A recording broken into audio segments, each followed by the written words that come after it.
হ্যাঁ, আজকে আমি আপনাদের দেখাবো কিভাবে বিকাশ খুলতে হয়। এই যে প্লে স্টোর থেকে বিকাশ লিখবেন, লেখার পরে যে বিকাশ অ্যাপস চলে আসছে, এই যে আমার বিকাশ ইনস্টল দেওয়াই ছিল, এটার উপরে চাপ দিবেন।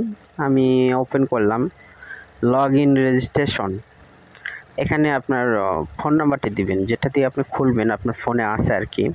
আমি নাম্বারটা বসাই দিতেছি, ঠিক আছে। তো তারপরে পরবর্তীতে চাপ দিবেন আমার এয়ারটেল সিম আর কি।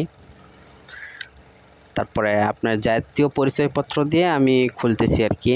তো অটোমেটিক ভেরিফিকেশন কোড আসবে, চলে আসবে, ফোনে আসবে, আমি অ্যালাউ করে দিব, ঠিক আছে।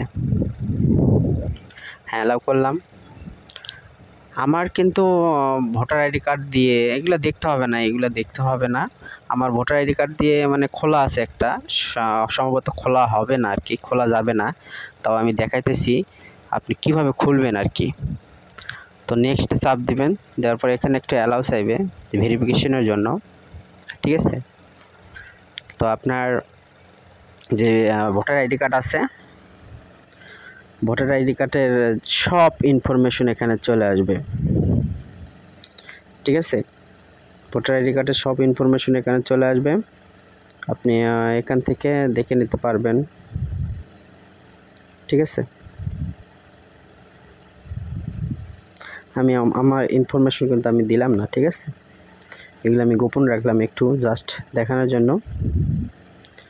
নেক্সট,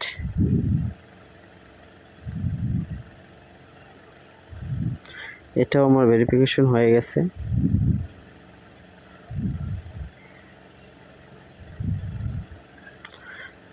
ঠিক আছে।